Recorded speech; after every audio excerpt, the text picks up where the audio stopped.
Jadi kali ini kita akan membahas mengenai Electrochemical Impedance Spectroscopy atau EIS. Sebelumnya perkenalkan, nama saya Alfirza Zain, NRP 0121194005x16. Jadi pada kali ini ada 5 core konsep yang akan kita bahas. Pertama itu adalah mengenai apa itu electrochemical impedance spectroscopy, kedua mengenai impedance atau impedansi, ketiga mengenai setup dan elektroda dari EIS, keempat mengenai data presentation dari EIS, dan kelima mengenai application dari EIS. Nah, yang pertama, apa itu electrochemical impedance spectroscopy atau EIS? Jadi, EIS adalah teknik karakterisasi yang sangat sensitif, digunakan untuk menetapkan electrical response dari suatu sistem kimia sebagai metode yang non-destruktif, di mana sistem EIS mengkarakterisasi respon waktu suatu sistem kimia dengan menggunakan tegangan arus bolak-balik atau alternate current beramplitude rendah pada frekuensi yang bervariasi. EIS berbeda dengan arus searah atau direct current karena ia memungkinkan studi mengenai proses kapasitif, induktif, dan difusi yang terjadi pada sel elektrokimia. Pengukuran kuantitatif yang dihasilkan oleh EIS memungkinkan evaluasi skala kecil mekanisme kimia pada interface suatu elektroda serta dalam elektrolit itu sendiri. Nah, lalu kita kan sudah tahu nih mengenai IIS, dan di namanya IIS sendiri itu kan sudah ada impedance-nya. Jadi sebenarnya apa sih impedance itu? Jadi sebelum kita masuk ke impedance, kita harus kembali dulu melihat mengenai hukum Ohm. Di mana hukum Ohm itu didefinisikan sebagai E sama dengan I dikali R. Di mana rumus ini hanya berlaku apabila kita memakai rangkaian direct current atau pada rangkaian current yang memiliki rangkaian alternate current yang memiliki frekuensi 0 Hz. Sehingga apabila kita mempunyai rangkaian alternate current dengan frekuensi selain 0 Hz, maka kita harus merumuskan rumus yang lebih inklusif, yaitu E sama dengan I kali Z. Nah, Z-nya ini adalah impedansi, di mana impedansi itu adalah total elektron yang menghambat dalam suatu rangkaian. Biasanya direpresentasikan sebagai bilangan kompleks yang memperhitungkan kontribusi dari resistor, kapasitor, dan induktor. Nah, impedansi dapat kita representasikan dalam dua bentuk, yaitu bentuk polar dan bentuk kartesian. Di mana dalam bentuk polar dia akan memiliki rumus seperti ini, di mana Z ini merupakan besar impedansi, theta ini merupakan perbedaan fase, dan I merupakan bilangan imajiner. Sedangkan pada bentuk kartesiannya, dia akan memiliki rumus seperti ini, di mana R-nya ini merupakan bilangan real dan IX-nya ini merupakan bilangan imajiner. Nah, impedansi memiliki vektor yang bisa dituliskan dengan rumus sebagai berikut. Nah, dari vektornya ini kita bisa mendapat nilai mutlak dari impedansi itu, yaitu nilai mutlak impedansi sama dengan akar dari Z aksen kuadrat ditambah Z double aksen kuadrat. Sehingga sudut fase atau phase angle dapat didefinisikan sebagai tan theta sama dengan Z double aksen per Z aksen. Nah, ketika kita mendapati grafik yang seperti ini, maka impedansi itu dapat dirumuskan seperti berikut, yaitu Z0 sama dengan sin omega T per sin omega T ditambah phase angle atau perbedaan fase. Nah, ini merupakan rumus-rumus umum yang bisa kita pakai apabila kita menginginkan atau kita diharuskan untuk mendapatkan nilai dari suatu impedansi dari baik itu resistor, kapasitor, induktor, atau yang lainnya.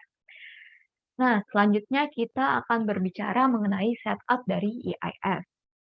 Jadi pada EIS terdapat 3 elektroda yang secara umum. Pertama adalah working electrode yang merupakan elektroda yang ini merupakan sampel yang kita uji. Kedua, counter electrode, biasanya yang dipakai adalah grafit atau platinum. Kemudian kita juga bisa memakai reference electrode. Biasanya yang kita pakai adalah elektroda kolomel jenuh SiI atau AgCl.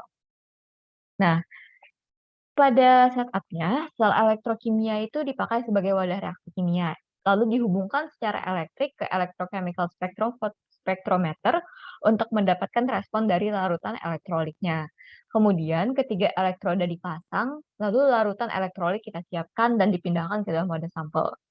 Sistem EIS dioperasikan menggunakan program komputer yang dirancang khusus untuk pengujiannya. Lalu, wadah sampel berbahan dasar logam akan memberikan jalur bagi elektron selama eksperimen berlangsung. Respon arus IAS akan berkurang ketika elektron bergerak ke dalam logam, bukannya ke referens elektrod. Oleh karena itu, wadah sampel yang kita pilih itu harus terbuat dari bahan isolator, misalnya kaca atau plastik, yang tidak akan mengganggu proses transfer elektron selama pengujian berlangsung. Tempat elektroda dipasang kemudian akan ditempatkan di atas wadah sampel sehingga sebagian dari elektroda akan terendam di dalam larutan elektrolit. Nah, pada saat kita memasangnya itu akan dibutuhkan 4 kabel timah yang digunakan untuk memasang 3 elektroda ke IIS, Frequency Response Analyzer, di mana nanti working lead dan counter lead dipakai untuk membawa arus, sedangkan working sense lead dan reference lead dipakai untuk merasakan tegangan. Working lead dan working sense lead menghubungkan ujung elektroda kerja yang terekspos, VAIS, reference lead terhubung kepada elektroda reference, dan counter lead terhubung ke counter electrode. Kabel keempat direkomendasikan untuk mengground sistemnya selama proses percobaan. Setelah semua kabel terhubung, maka sistem IIS sudah siap yang umum dipakai, yaitu body plot atau Nyquist plot. Pada body plot, sumbu X-nya adalah skala logaritmik dari frekuensi. Sedangkan terdapat dua sumbu Y, di mana satu dengan logaritma dari impedansi Z dan yang kedua mengenai pergeseran fase. Pada Nyquist plot, kita bisa mendapatkannya ketika impedansi imajiner negatif min Z diplot terhadap impedansi real Z. Nah, pada body plot, keuntungannya itu sangat jelas, yaitu semua informasi itu dapat terlihat dengan jelas. Suatu kapasitor berada secara paralel terhadap resistor, dan ini terlihat dalam spektrum ini sebagai puncak pada pasif. Komponen tunggal dapat lebih mudah dipahami dengan menggunakan plot ini. Namun, pada Nyquist plot itu, namun body plot itu lebih jarang digunakan daripada Nyquist plot. Nah, Nyquist plot ini sering dipakai untuk mengevaluasi data impedansi elektrokimia karena ia sangat sensitif terhadap perubahan. Nyquist plot memakai komponen elektrik yang dibentuk oleh rangkaian ekuivalen untuk mengkarakterisasi ketergantungan frekuensi dari suatu respon impedansi.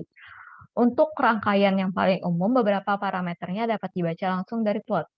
Namun, Nyquist plot ini memiliki satu kelemahan besar, yaitu ketika kita melihat datanya, pada titik manapun di dalam plot itu, kita tidak dapat mengetahui besar frekuensi yang digunakan untuk mendapatkan data pada titik tersebut. Tapi ada beberapa hal yang bisa kita lihat pada Nyquist plot. Misalnya pada intercept frekuensi yang tinggi, nilai sumbu yang real memberikan nilai resistensi larutan.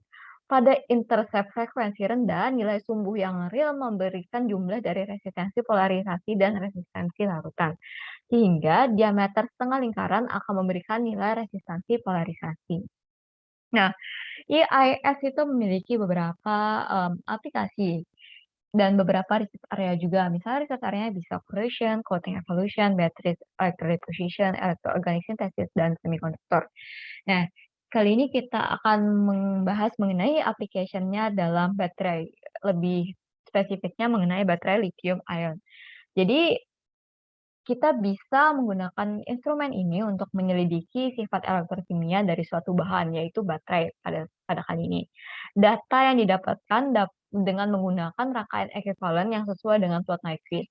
Data yang didapat berupa informasi suhu hubungan state of charge atau SOC pada siklus tertentu dari baterai dengan resistansi elektrolit, resistansi film permukaan, dan resistansi transfer muatan. Nah, ini merupakan rangkaian ekuivalen yang disesuaikan dengan plot Nyquist. Nah, kita sudah berada di bagian terakhir, jadi ini adalah referensi yang saya gunakan untuk membuat presentasi ini. Thank you. Jadi sekian dari saya, apabila ada kesalahan, baik itu dalam theoretical atau dari perkataan, saya mohon maaf. Terima kasih. Assalamualaikum.